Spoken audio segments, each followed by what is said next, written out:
Welcome to the Hinckley Institute of Politics. My name is Kendall, and I will be the host for today's Hinckley Forum. The Hinckley Institute of Politics was established in 1965 through the generous bequest of the Noble Foundation and Robert H. Hinckley. The Institute is dedicated to teaching students respect for practical politics and the principle of citizen involvement in government. The Hinckley Institute offers paid internships to students of all majors here locally, in Washington, D.C., and in 35 countries around the globe. The Hinckley Institute also offers classes, the nation's only campaign management minor, week-long experiences to Washington, D.C., and over $70,000 in academic scholarships. We invite students to go next door or to our website, www.hinckley.utah.edu, for more information. The title of today's forum is Innovation, Scale, and the Myths of Green Energy, and is co-sponsored by the Energy and Geoscience Institute at the University of Utah. Dr. Raymond A. Levy, the Director of the Energy and Geoscience Institute, will introduce our guest. Thank you, Kendall. It's a great pleasure to be here at the Hinckley Institute, and EGI is pleased to host the lunch for the students, the faculty, and the staff, so please make yourself at home with that. Your director, Kirk Jowers, is in Washington today, but when we brainstormed about this idea about having Robert Bryce come, who I'll introduce in a moment, Kirk had a wonderful idea. Why don't we set up a joint lecture series? And in this case, why don't we call it Salad and Science Lecture Series? So welcome to the first one. Very nice to have you here. So let me say a few words of introduction. Robert Bryce is one of America's most prominent journalists. He's a senior fellow at the Manhattan Institute, and his articles on energy and other topics have appeared in many publications that you're aware of, things like the Wall Street Journal, the New York Times, the National Review, and Counterpunch. Robert has given over 200 invited and keynote lectures to groups of all kinds, and we're really proud to have him here for the first time at the University of Utah. So you see the title of the book above you, The Myths of Green Energy, and it's going to talk also about one of his latest books. But before I do that, let me tell you how I first came on to Robert. Actually, it was one of my good colleagues, Rasul Sorkahabi, who's here in the audience and who actually teaches some classes at the Hinckley Institute, turned me on to one of Robert's other previous books, Gusher of Lies. Well, now we're going to have the privilege of hearing about his latest book, which you see and is titled above here. So after this event, we actually have a book signing for Robert, so if you're interested, he'll be available to do that. And tonight, if some of you didn't have enough of your fill here today, or if, more seriously, if you'd like to pass the word to your colleagues or family and friends, Robert is going to be giving a similar lecture at 7 p.m. at the main auditorium at the Salt Lake City Library. So with that, I'd like to please, if we could, welcome our speaker, Robert Bryce. Thanks, Rick.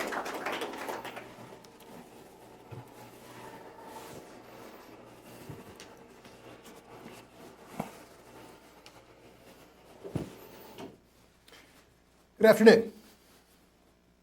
Good afternoon. I have 5 points to make. I'm going to make them in about 40 minutes. First, I'm going to talk about scale. Second, the big fib. Density is green. Fourth, how shale killed OPEC. And finally, another American century. So first, scale. I'm going to start with a pop quiz. I hope you studied. Who can name the country which since 1985 has had the biggest percentage increase in CO2 emissions? Anyone? China's a good guess. Any others? India's not bad. It's Thailand. Up 600%. Same time frame. Since 1985, which country has had the biggest percentage increase in electricity generation? Anyone? You can say China or India, it's okay. It's Vietnam, up about 2,500%. Last part of the quiz. Which country since 1985 has had the biggest percentage increase in coal consumption? China's a good guess. It's Indonesia, up about 6,000%. Now, if I'd asked you what are the answers in nominal terms on CO2, electric generation, coal consumption, and you answered China, you would most likely be right. But I asked you percentage increase. And why do I bring this up? Because to me, those three countries and those three data points go to the heart of the discussion that is ongoing now globally about CO2 emission caps, CO2 taxes, limits, etc. And those three countries, Thailand, Vietnam, and Indonesia, are indicative of widespread energy poverty that still exists all over the world. Those three countries have a combined population of roughly 400 million people, and the average per capita GDP for those 400 million people is roughly $6,000 per year. That's less than half of the global per capita GDP average, and it's about one-eighth of the US per capita GDP, which is now over $50,000. So why are those three countries impoverished? Why do the people in those countries still earn relatively less, and particularly compared to the US and the developing world, or in the developed world, why are those three countries poor? Well, we could talk about governance, we could talk about natural resources, but if you look at it on a simple energy economics basis, one of the clear reasons why they are impoverished is they don't use much electricity. Average per capita GDP consumption of electricity, average per capita electricity consumption in those three countries is about 1,400 kilowatt hours per year. The average here in the United States is 12,000 kilowatt hours per year. In Texas, where I live, it's 14,000 kilowatt hours per year on average. So those 400 million people are using on average a tenth as much as the average Texan. And if there is one truism when it comes to energy economics, it's this: the more electricity a person uses, the richer they are. The difference between the rich countries and the poor countries fundamentally is electricity availability. More than 1.2 billion people on the planet still lack access to electricity in any form that matters. Billions more are consuming electricity at levels that are so low they would be considered laughable here in the United States. Why do I bring up these three countries? Why do I bring this up? Because it goes to the heart again of this entire discussion of CO2 emissions, caps, etc. Over the last decade, we've had numerous meetings in Bonn, Copenhagen, Durban. There's another one coming up in Paris. And what has been the result of all of these discussions about carbon caps, carbon emission limits, etc.? Effectively nothing. Why? Because countries like Vietnam, Thailand, Indonesia, India, China, Bangladesh, Pakistan, the list goes on, those countries and the leaders in those countries understand fundamentally that to limit their CO2 emissions means limiting the growth prospects for their economy. It means limiting their people's access to electricity, and that is not a trade they are willing to make. We've been inundated over the last decade with discussions about global warming, climate change, etc. I'm not here to argue the science one way or another. I'm a resolute agnostic when it comes to the issue of climate change. I don't want to be in the denier camp. I don't want to be in the catastrophist camp. I'm a pox on all their houses. What we've seen in the climate debate over the last decade is just tribalism. Which side are you on? Instead of what do you believe is the way forward? What is a real way forward? And I'll talk about in a minute why renewable energy, solar and wind cannot possibly provide the scale of energy that the world demands at prices that the people can afford. The problem fundamentally, ladies and gentlemen, is that of scale. It is the tyranny of big numbers. Over the past decade alone, global energy consumption has increased by about 28%. The increase, just the increase in energy consumption over the last decade has amounted to 56 million barrels of oil equivalent per day. In the last 10 years alone, the growth in global energy consumption, nearly all of it in the developing world, has amounted to the equivalent of 7 Saudi Arabias of daily oil production. One of the key problems that we face and politicians face that people in the energy business face, that people like me who write about energy face, is getting the public to understand units of energy. How many of you in the audience can explain what an exajoule is? Go ahead, raise your hands. There's one. About a million barrels of oil equivalent. Megawatt hours, quadrillion BTUs, therms, decatherms, barrels. We are inundated with all of these different units of measure, and the public understands effectively none of them. But I would argue, and I believe fervently, that the public understands oil better than any other energy commodity. Why? Because so many people drive and they buy gasoline. So they have an idea of the value of oil and a little bit of an idea about the volume of oil. What is this? How much do the Saudis produce? Well, since the 70s, they've been producing roughly 8.2 million barrels, or 8.3 million barrels per day. Current global energy consumption is 256 million barrels of oil equivalent per day. That's 31 Saudi Arabia's. It's 1.5 exajoules, if you like SI units, and I do. 1.5 exajoules of energy per day. But Saudi Arabia's, it's a more relevant term. 31 Saudi Arabia's of total energy consumption every day for all 7 billion of us. And out of that 31 Saudi Arabia's, we get 10 from oil, 9 from coal, 7 from natural gas, 2 from hydro, 1.5 from nuclear, and 0.7 Saudi Arabia's from all the political darlings of the moment. Solar, wind, biomass, geothermal. This is not my data. I put it in terms I think the public understands better. This data comes from the BP Statistical Review of World Energy. It's not my number. These aren't my numbers. What I do, my job, is to try and make the complicated simple. Try to make these numbers understandable for everyone.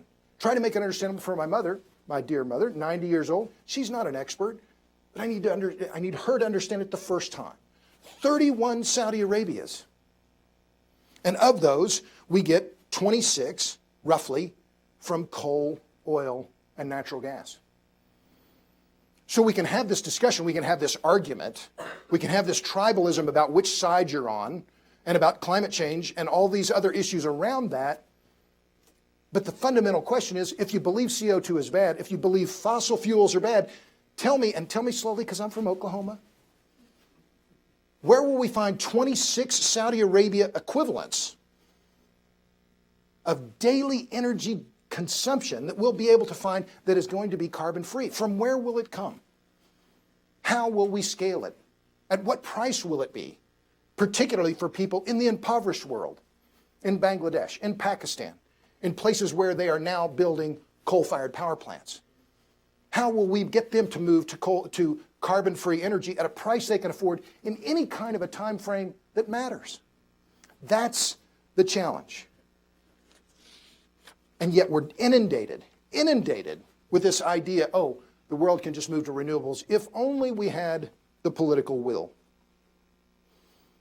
Scale, scale, scale. That's the challenge when it comes to energy issues. It's a topic in my new book. Thank you, Ray, for mentioning it. Smaller, faster, lighter, denser, cheaper. How innovation keeps proving the catastrophe strong. Tell your friends, tell your neighbors. You don't have to read it. You just have to buy it. Written 5 books, buy them all. If you buy them for your Kindle, I make a better royalty. Okay, commercial's over. I have 2 kids in college. I got to pay the tuition somehow. Scale.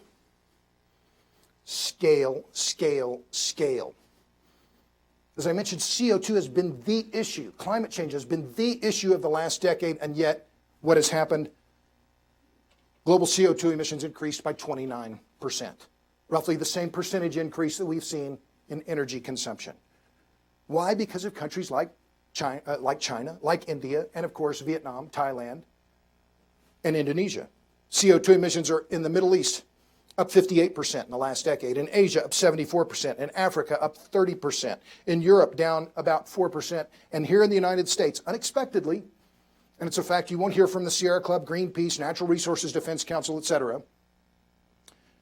the U.S. has reduced its CO2 emissions by 6.5%. Here's a fact you will not hear, and I will guarantee you will not hear from Sierra Club, Greenpeace, Natural Resources Defense Council, et cetera, is that over the past decade, U.S. CO2 emissions, which are now about 6 gigatons, 6 billion tons, could have gone to zero. I repeat, over the last decade, U.S. CO2 emissions could have gone to zero.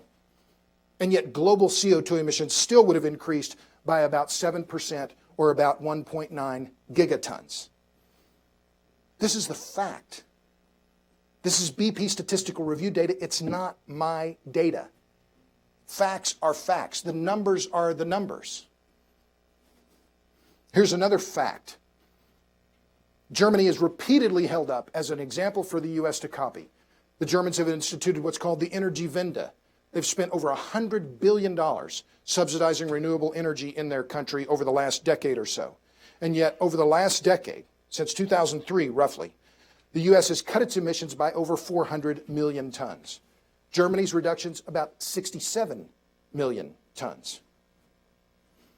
In the United States, without any federal policy in place, the U.S. has reduced its CO2 emissions by 6 times the reductions achieved in Germany. And what's happening today in Germany, electric rates are skyrocketing. And German industrial users are saying these electricity rates are going to drive us out of this country unless you do something to roll back these renewable energy mandates. This is the reality, not speculation, not my data. These are the numbers. Scale. Okay, I'll move on to the big fib, my second point. What is the big fib? It is, I referenced it just a minute ago, it's the repeated claim by environmental groups that we can quit using hydrocarbons completely and switch over to renewables. Greenpeace claims, and I'm quoting, that renewable energy, quote, smartly used can and will meet our demands. Note the term smartly used. No oil spills, no climate change, no radiation danger, no nuclear waste. Sierra Club has a campaign called Beyond Coal, another Beyond Oil, and another Beyond Natural Gas.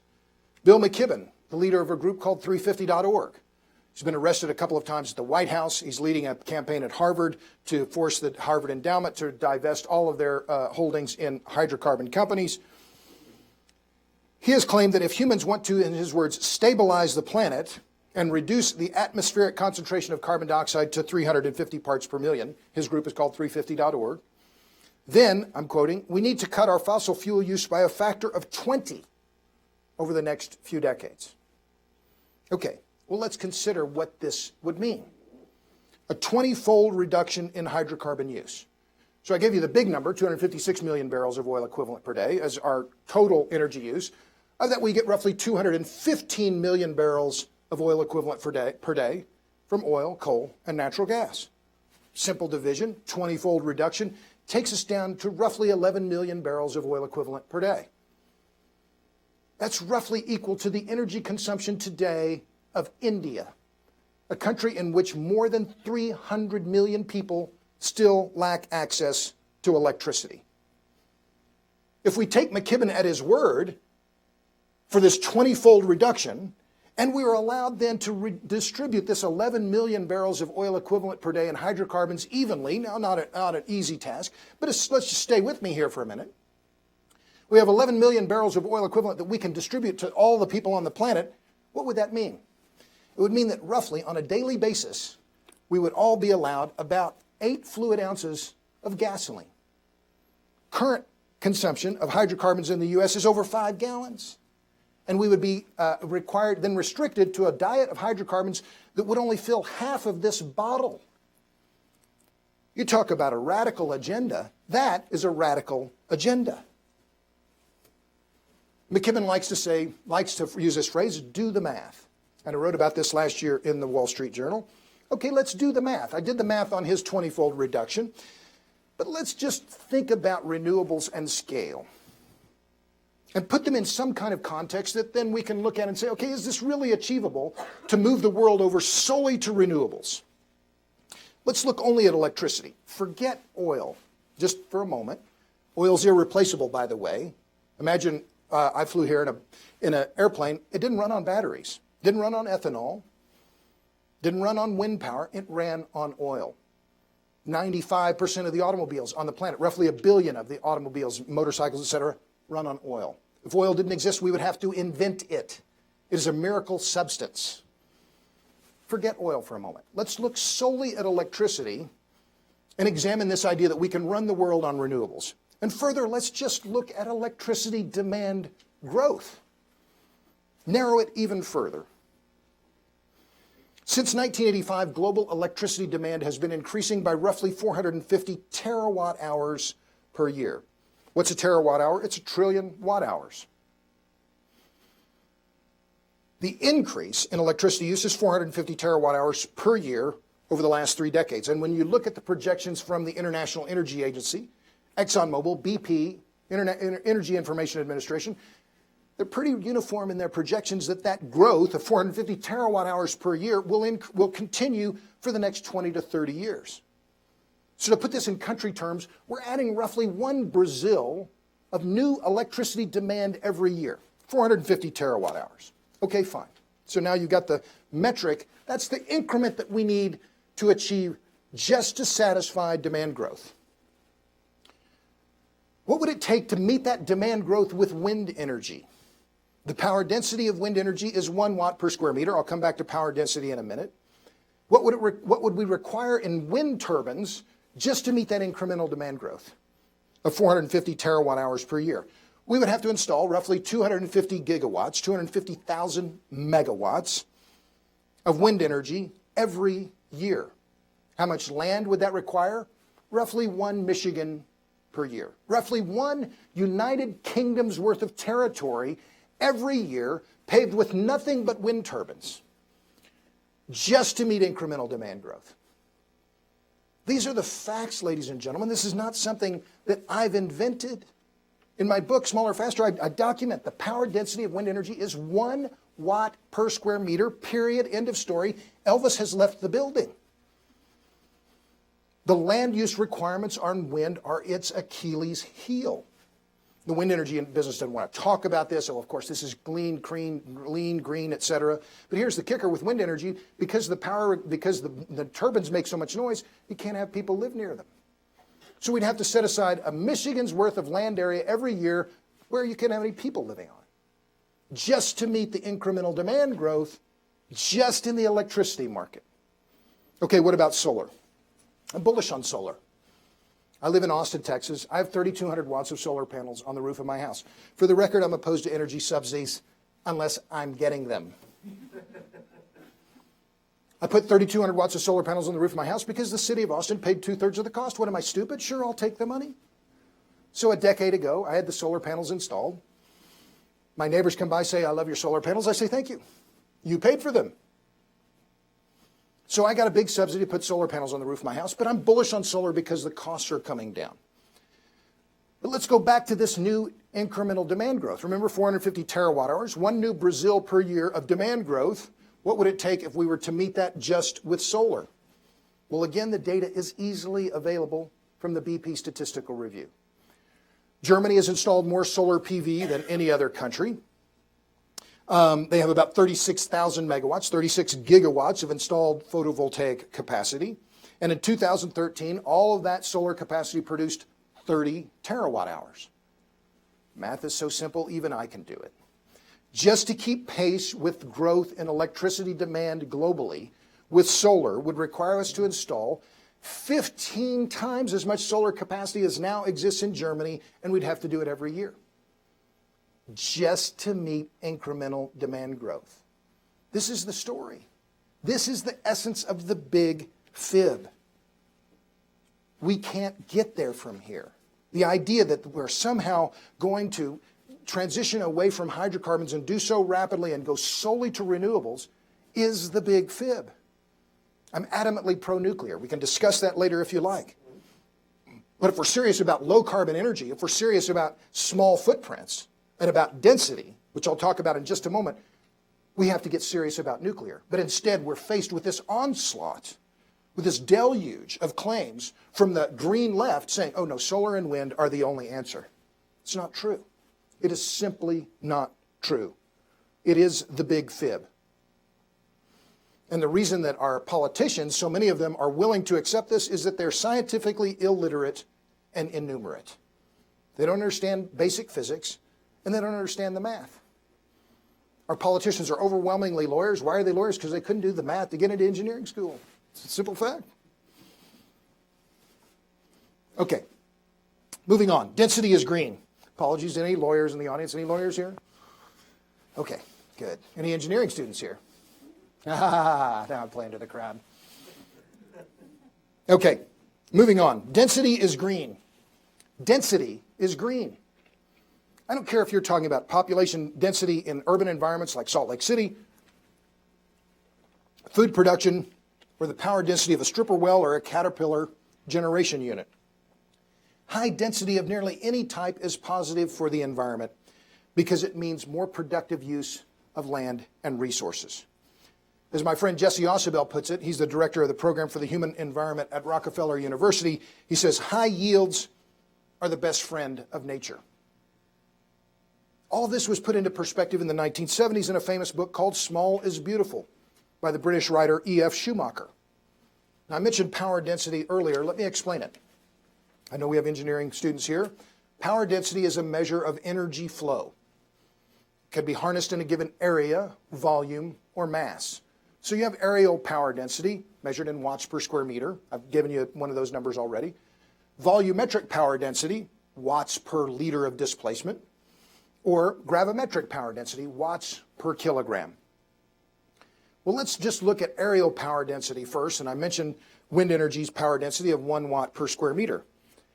I live in Austin, Texas. The city of Austin owns its own utility, and it owns 16% of the South Texas Project, which is a 2-reactor nuclear facility on the coast of Texas. It produces about 2,700, has a capacity rather of about 2,700 megawatts. The power density, if you take the entire footprint, the entire fenced area of the South Texas Project, and I included the entire fenced area, even though the reactor complex itself is relatively small, it covers an area of about 50 square kilometers, an area roughly the size of the island of Manhattan. The power density, even if you take that entire footprint, is roughly 56 watts per square meter. What would it take to match the power produced, a power capacity at the South Texas Project with wind energy? You'd need a land area of roughly 2,700 square kilometers or 45 Manhattan islands. Biofuels. I am not a fan of biofuels. I've been a critic of the corn ethanol scam for a decade. I had a piece in the New York Times yesterday pointing out the ethanol tax. In fact, the biofuel scam that we've been subjected to as consumers now is costing Americans an average of $10 billion per year in costs over and above what they would incur if they had purchased gasoline alone. Biofuels are even a worse idea than wind energy if there is such a possibility. But nevertheless, if we were going to use biofuels to try and match the power output of the South Texas Project, we need a land area roughly the size of the state of West Virginia. This is madness. This goes beyond madness and meets craziness coming the other way. The reality is we want small footprints. We want density. Density is green. The smaller, the better. And we see that in everyday devices. This iPhone has 64 gigabytes of capacity. It has a million times more digital storage capacity than the computer that went to the moon in 1969. The density that we're able to access in this little device has changed our lives in ways that we can barely measure. Density is green. Today, Intel's best microprocessors have nearly about 2.3 billion transistors. In 1978, I graduated from high school in Tulsa, Oklahoma. It was the beginning of the personal computer revolution. And the microprocessor that dominated at the beginning of the personal computer revolution was the 8086 processor, the Intel 8086. That architecture still persists in computer designs today. It had 29,000 transistors. In the 30-some years since I graduated from high school, Intel has increased the computing power density of its best chips 78,000-fold and decreased the size of the circuits by 99%. Density is green. Density in our computing devices allows us to do more computing. It reduces our power consumption overall because we're able to do more computing with less energy. Consider Ford Motor Company and Alan Mulally's tenure at Ford. Mullally left Ford last year. In my view, his turnaround at Ford is one of the most remarkable corporate turnaround stories in modern American industrial history. Remember, he took over Ford in the middle of the last decade, mortgaged the company to the hilt. And today, Ford is one of the most successful car companies in the world. What's the quintessential example of Mullally's tenure at Ford? I would argue it's the EcoBoost engine. In particular, the 1-liter, 3-cylinder, turbocharged EcoBoost produces 123 horsepower from 1 liter. That new engine produces 15 times as much power on a volumetric basis. Power density, remember, volumetric power density, watts per liter. 15 times more watts per liter than the engine that was in the Model T, which came out in the early 1900s. The power density in the EcoBoost engine that you can buy at a Ford Fiesta, probably here in Salt Lake City, for less than $15,000, the power density in that engine is equal to, roughly, the power density in the engine that's in the Bugatti Veyron, a $1 million supercar. Density is green. Density allows us to use energy more effectively and turn it into power that we want to use, whether it's computing power, whether it's lighting power, cooking power, motive power. We want density. And achieving density is where the gold is. This is where the money is to be made. The conversion of energy into useful power. This is where the gold is. But I'll go back to the big fib briefly and say, here's the crux of the issue. When you look at the big fib being repeated by the green left, what do they want? They want to replace high power density sources that are dispatchable, reliable, and low cost with low power density sources, wind and biofuels, that are not dispatchable, they're highly variable, and they're high cost. This is the antithesis of environmental protection. Let me end this discussion about density with one of my favorite points and favorite facts in my new book. It is a discussion that came about when I was talking with my friend Mark Esani. He's an engineering professor at Texas A&M. We're talking about power density. He says, you know, the human brain has 100,000 times the power density of the sun. I said, wait a minute, what? Slow down here. Walk me through the math. And he did. Here's the math. Human body operates at about 100 watts. Where we use energy, we turn it into motive power, computing power, but we have to feed ourselves, and we run about 100 watts is our usual energy consumption, our usual power needs. The brain consumes roughly 1/5 of the energy consumed in the body. So when you weigh the brain and you work it out, power density in the human brain is between 13 and 15 watts per kilogram. Do the math, look at the sun. That power density, that gravimetric power density, watts per kilogram, is roughly 100,000 times that of the sun. Makes sense when you think about it. Heavy, fatty, water. The sun is gaseous plasma. We are representative of the push towards density, of the move toward density, and we've used this incredibly dense power device to push for more density. And that's the goal. That's what we should be doing, not the opposite, looking for lower density.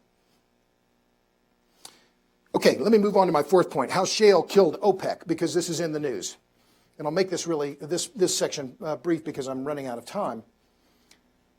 The Thanksgiving Day meeting in Vienna of OPEC, in my view, will be viewed in history as a truly historical shift in the fortunes of the U.S. in energy and, more fundamentally, global oil markets. If you look at the history of the global oil market, it's been moved in roughly 40-year increments. In the 1930s, after the discovery of the East Texas field, the Texas Railroad Commission became the price and supply arbiter globally. The Railroad Commission, until 1973, set what they called allowables. This was the amount of oil that each oil producer in the state was allowed to produce from their wells. So by regulating supply in Texas, which was the dominant oil producer globally, the Railroad Commission effectively had a handle on price. So from the mid-1930s to 1973, in the era of Oil Embargo, the Railroad Commission was the de facto decider of pricing. 1973, Arab oil embargo starts, and for the next 40 years, OPEC followed the Railroad Commission's model and set allowables for the members of OPEC. And they told Venezuela, Nigeria, United Arab Emirates, Kuwait, Saudi Arabia, et cetera, how much oil they were allowed to produce. Now, it hasn't been necessarily perfectly consistent, and OPEC hasn't been the perfect arbiter, but nevertheless, from 1973 until Thanksgiving Day of 2014, OPEC effectively had a control on supply and therefore price. But what happened? On Thanksgiving Day, the Saudis said, you know what? We can't control the supply of shale oil coming into the market from the United States. And therefore, we're going to protect our share of the marketplace. They effectively gave up. Because the revolution in shale in the United States, the combination of technology and other factors has led to this incredible increase in oil production in the United States. And why did it happen? The 3 R's: rigs, rednecks, and rights. Rigs. The United States today, the rig count in the U.S. continues to fall, but last time I checked, still true, the U.S. had more than half of all the drilling rigs on the planet were operating in the United States. We have the hardware. We have the rednecks. I'm from Oklahoma. These are my people. I don't use that term in any disparaging way. These are highly skilled workers, relatively highly paid, a lot of them being laid off now. But the rigs do you no good if you don't have the workers that know how to operate them. And the workers that know how to operate hydraulic fracturing operations, drive the trucks, do all the other work that needs to be done, build the roads, drive the bulldozers to help get those the oil and gas molecules out of the ground. Rigs, rednecks, rights. The U.S. is anomalous when it comes to the rest of the world with regard to Americans' ability to own the mineral wealth beneath our feet. No other country allows it. Essentially, all of the oil and gas that has been, the increase in production in oil and gas that has occurred in the United States in the last 6 to 7 years has come off of private land, not federal land. And the fact that mineral rights induce landowners to sign a contract with a driller to say, I'll put up with the noise, the headaches, the truck traffic, all the other disruptions that come with having a drilling rig on their property, because they know that at least 1/8, at least 12.5% of any of the mineral value that comes out beneath their feet will come back into their pockets. This has been the fact, and maybe the most important fact, in the shale revolution in the United States. Rigs, rednecks, rights, add in master limited partnerships in the liquid capital markets in New York that have allowed oil and gas companies to raise tens of billions of dollars to build new pipelines, refineries, fractionation plants, et cetera. And incredibly large pipeline infrastructure. We have 2.3 million miles of pipeline for natural gas alone. All of these factors induced the shale revolution. So let me move on to my last point, and then I hope we can have a few questions. So another American century. And this is the hopeful part of my talk today, and it's one that I fervently believe in. We're on the cusp of another American century. We've heard over and over about the decline of America, and I'll grant you, and we could spend the rest of this afternoon talking about the problems facing the United States. We have gridlock in Washington. We have structural unemployment. We have an underclass that is not just unemployed, in some cases are unemployable. We have a myriad of problems. We have infrastructure issues. We have medical costs that are out of control. We have gridlock in Washington. I will grant you all of those things. But when you look at the United States, and you look at the United States on a number of different factors, we are the country that has an advantage over the rest of the world. Let's look at demographics. We're the only large developed country on the planet that has a significantly growing population. People want to move to the United States because of the opportunity that is available here. Geography. We're blessed with incredibly good geography. We don't have any enemies at or near our borders. In fact, the countries that border ours are energy rich. And in fact, they're so energy rich, they want to export their oil to us. And we're just saying, oh, no, we don't want that. Canadian oil, we got so much here. That's the kind of energy wealth that we have today. And the Keystone XL Pipeline is an example of this kind of amazing energy wealth that we have, so much so that we can say, oh, we don't want that Canadian oil. It's not the kind we like. Agriculture. America's farmers are among the most productive. We export nearly every kind of agricultural commodity, and we are self-sufficient in food. Finance. The U.S. dollar is incredibly strong today and will likely grow in strength because it is still perceived as a safe haven. Institutions that foster innovation, like the University of Utah, like the University of Texas, University of Michigan, Harvard, Stanford, MIT, Yale, Caltech, you name it. The U.S. leads the world in higher education. We have plenty of problems in elementary and high school education, but when you look at higher ed, the U.S. is the envy of the rest of the world.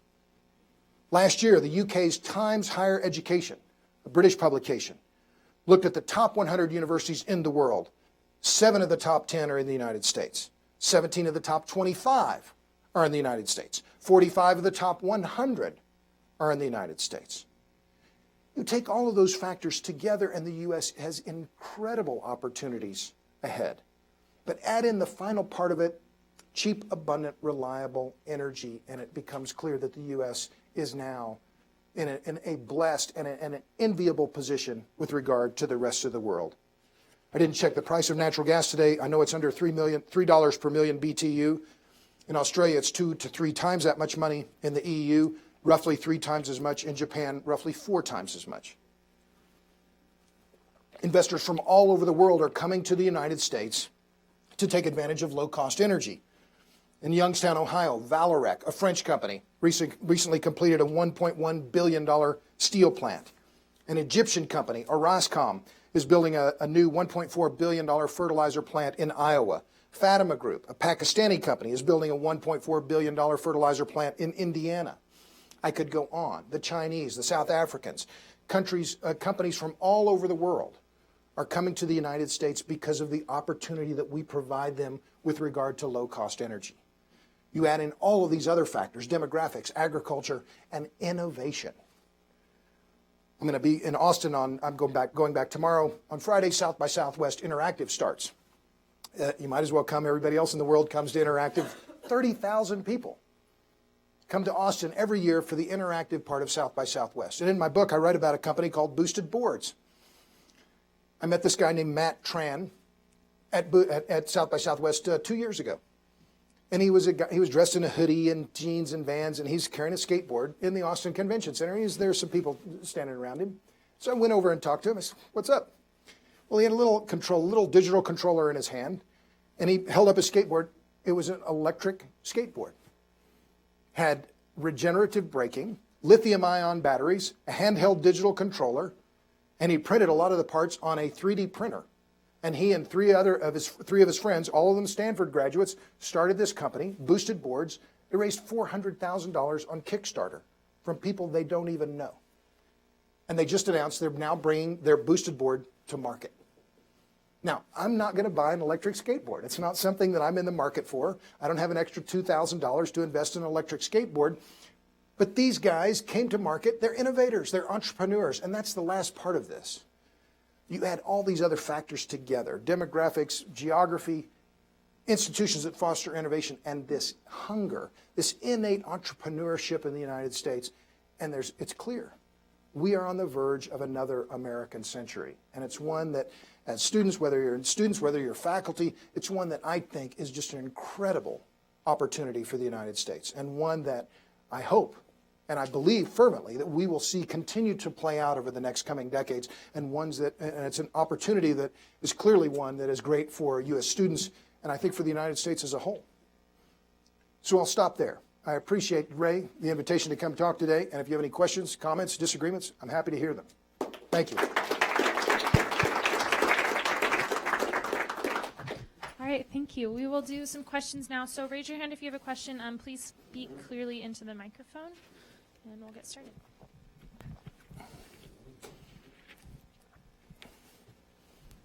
Hi, my name is Dane. Hi. I appreciate your perspectives. These are new to me, and I appreciate the way you were able to express your energy knowledge.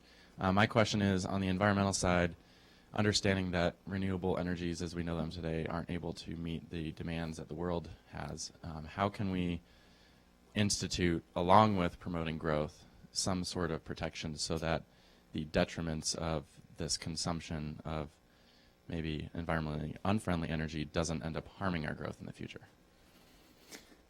It's a good question. And I'm going to qualify my answer by saying, look, I'm not Dr. Pangloss. I'm not here to say everything is fine and that we don't face challenges.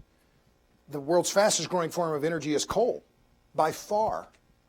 2013 coal consumption globally grew 50% faster than oil consumption at 3 times the rate of natural gas consumption. We're going to face major and are facing environmental challenges. But my fundamental answer to you would be this. When you look at the countries around the world, the countries that are able to protect the environment, the countries that have been able to reduce their population growth are the wealthy ones. So what's the best way to protect the environment? Get rich. That's the best way.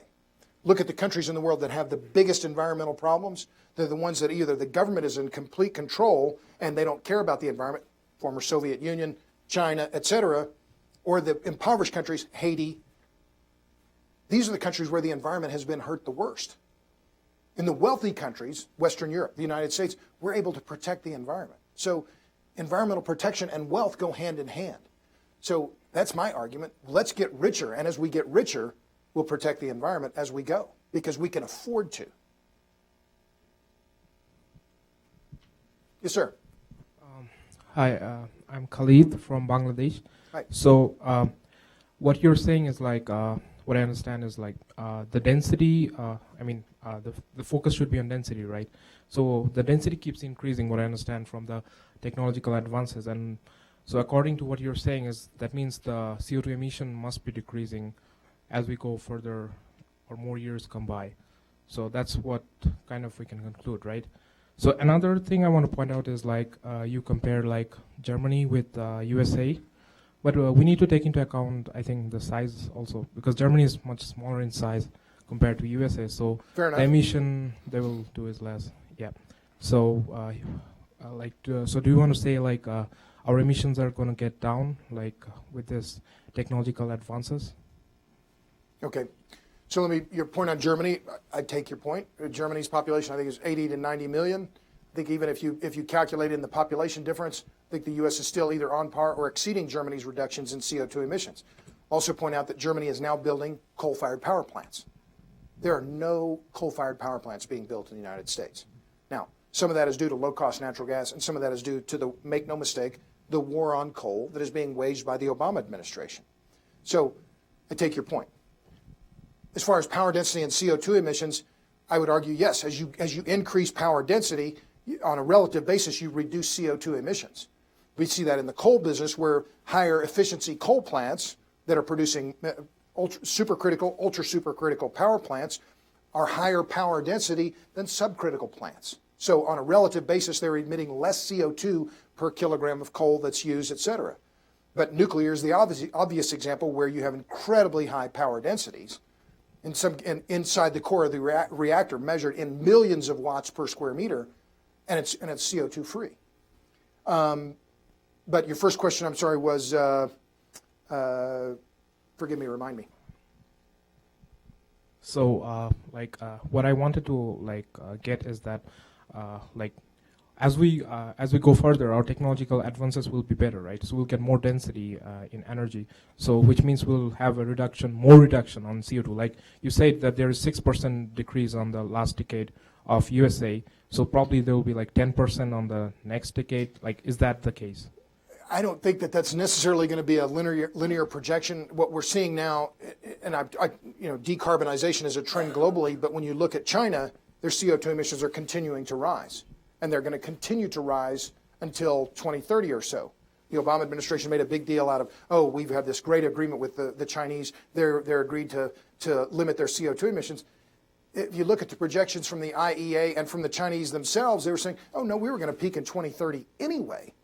So it's not necessarily, I think I understand your question, but I don't say it's necessarily going to be that way when you have countries like Bangladesh, by the way, which is building a coal-fired power plant. They just signed a deal with the Malaysians. You have tens of millions of people in your country living without any electricity. So you're going to see an increase in CO2 emissions from your country for decades to come because you've got so many people living in dire energy poverty. Yes, sir. In our country, one of the major constraints on all the things you want to do is not in my backyard. And the most outstanding example of that is Yucca Mountain. Sure. Would you tell us what you think we ought to do about that? Sure. One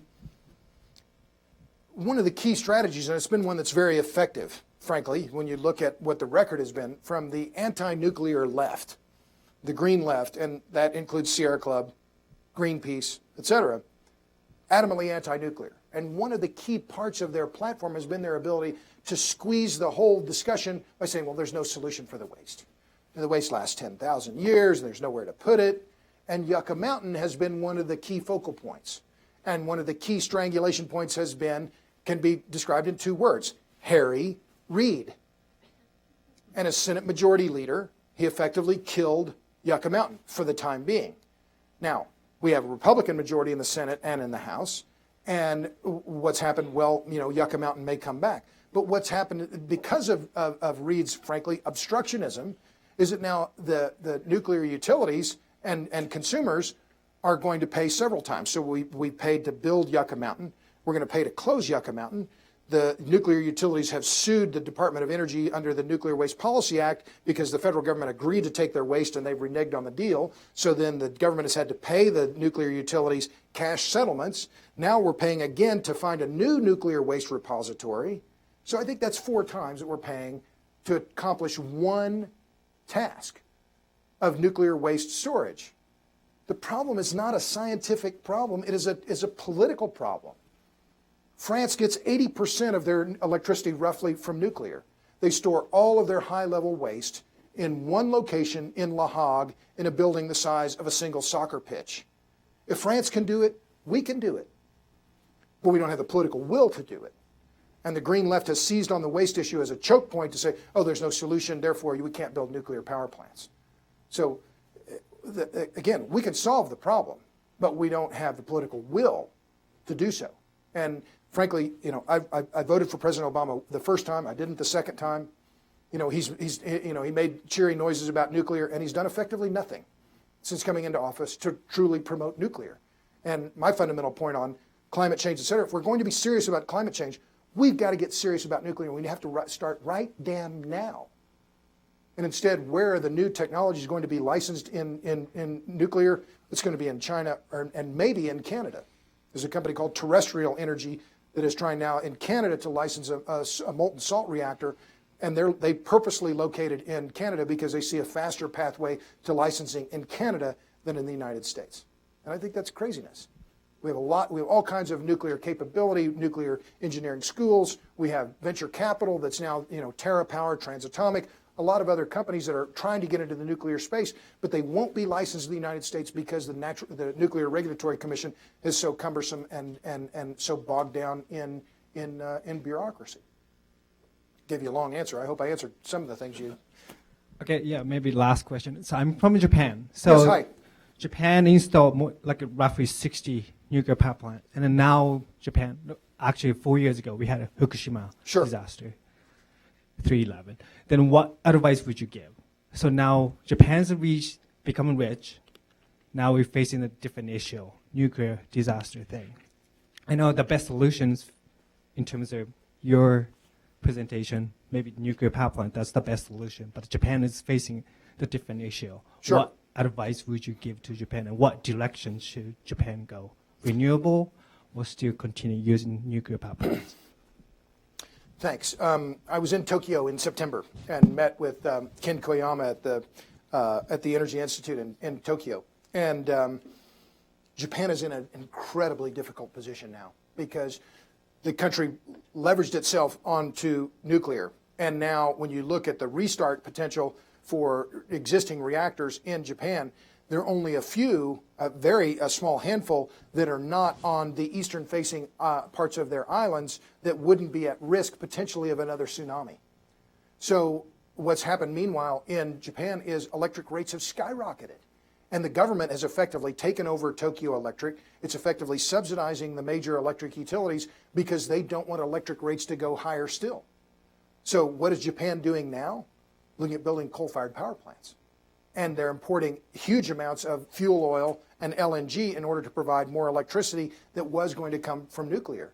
So my view for Japan, a very resource-poor country, but incredibly rich in terms of human infrastructure and intelligence, industrial capability, has got to be a renewed emphasis then on new nuclear, such as molten salt reactors, passively safe reactors, things that are will keep smaller footprints on islands that are, man, they're crowded. I mean, I thought it is incredibly dense, population dense country, but the Japanese government has already said effectively we've tapped out as much renewable capacity as we can manage. We've got to either go to coal, natural gas, or nuclear. The options are very limited. So if they're going to be serious about Kyoto and the Kyoto Protocol, I think nuclear is the only way forward. All right, so unfortunately we are out of time. Don't forget that there are books in the back, so make sure you check them out. And please join me in thanking our guests for a great forum. Thank you. Thank you.